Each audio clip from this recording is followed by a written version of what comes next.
One of the most common requests I get here at the History Guy is to talk more about the History Guy's hats that are in the back of these episodes. Yes, this is my office, and that is my hat collection. Now, many of my YouTube fans know that I also have a page on Patreon, and each month I provide a piece of exclusive content on Patreon, and since May, that has been a monthly series on the History Guy's hats. And over the course of the next 2 weeks, we're going to be repackaging some of those episodes for the YouTube audience. If you enjoyed the episode, please consider becoming a subscriber. This is a pressed fiber sun helmet made by the International Hat Company in 1944. The pressed fiber sun helmet has been in constant U.S. service since 1934, making it the longest used helmet design of the United States military. And the history that the pressed fiber sun helmet represents is history that deserves to be remembered. Officially designated the Helmet Sun Rigid Fiber, the pressed fiber helmet is not a ballistic helmet. It's not designed to protect your head from shrapnel, but from sun and rain. It is distinctive for the simplicity of its design, being stamped from a single piece, making it both easier to make waterproof and simple to manufacture. The resin-impregnated fibers covered with cloth maintain their rigid shape, and the helmet is not prone to warping. And the origins of the design come from a 20th century military adventure that Americans seem to have largely forgotten. In 1915, there was an uprising in Haiti that led to the execution of President Wilburn Guillaume Sam. Sam was president during a turbulent time in Haiti that had seen 5 different presidents in 5 years. As a result of Sam's execution, President Woodrow Wilson ordered American troops to seize the capital. Wilson justified the action as a move to restore order, although he was crassly protecting U.S. business interests. Wilson was also concerned with preventing Germany from exploiting the chaos to establish a foothold in the Americas. The troops sent were Marines from the USS Connecticut, led by one of the most decorated Marines in U.S. history, Smedley Butler, who earned the second of his 2 Medals of Honor for assaulting a fortification in that action. Butler would later publish works highly critical of U.S. actions in Haiti and elsewhere, arguing that war is a racket. What followed was an 18-year, highly criticized U.S. occupation of Haiti that largely served U.S. commercial interests and included 2 significant uprisings called the Caicos Wars. The period has been called America's Black Vietnam. Over the course of the occupation, the United States Marine Corps not only was busy fighting rebels, but also reorganizing the Haitian military. It was in this tropical service that the U.S. Marine officers started adopting the use of British-made pith helmets, which, unlike the standard U.S. campaign hat, maintain their shape in tropical conditions. The U.S. had no comparable headgear for tropical climates, and the United States Marine Corps was looking for something that would be similar, but less expensive than the relatively expensive British pith helmet. The pressed fiber helmet was invented by Jesse Barnum Hawley, who owned the Hawley Products Company and patented a number of inventions using pressed fibers. Although the Marines were using a version of the helmet as early as 1934, Hawley did not patent his design, which uses a die to stamp the helmet from a single piece, until 1935. The hat was also marketed to civilians, notably the Boy Scouts. While some people might call this a pith helmet, it's not. A pith helmet is literally made from tree pith, usually cork, with sections pieced together. That allows a helmet that is lightweight, but retains its rigid shape. The pressed fiber helmet includes no pith, and it's made from a single piece, not pieced together like a pith helmet, but is clearly designed to look like a pith helmet.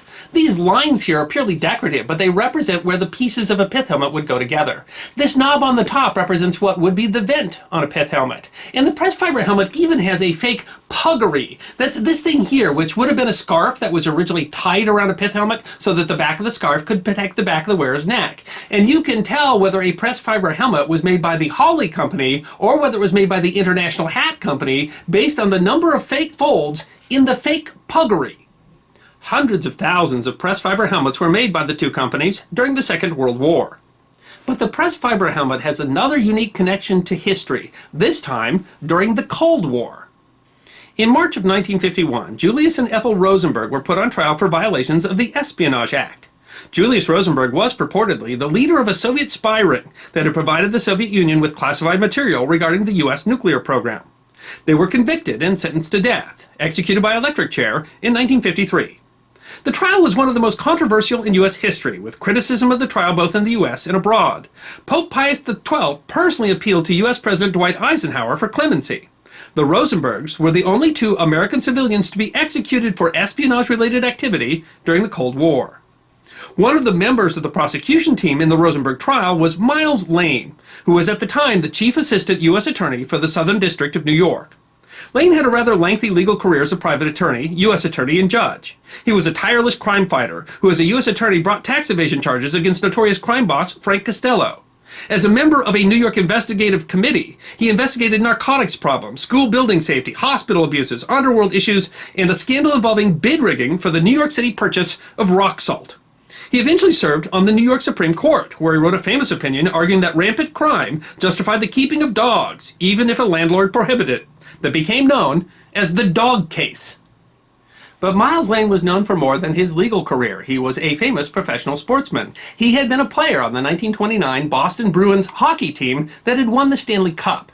In fact, he owed his law career to football because he paid for law school by working as a football coach, including a year as the head coach at Boston University. That was something he was able to do because he himself had been an All-American football player at Dartmouth University.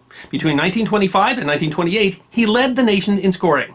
His freshman year at Dartmouth University, the Dartmouth Indians were undefeated and outscored their rivals by a whopping 340 to 29.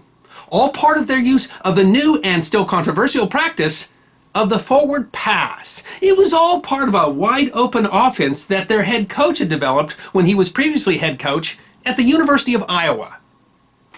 That head coach of the powerhouse Dartmouth Indians, who had a stretch between 1923 and 1926 of a stunning 22 games without a loss, was a Dartmouth alumnus and also a businessman and inventor. His name, Jesse Hawley. Also, of course, the inventor of the pressed fiber sun helmet.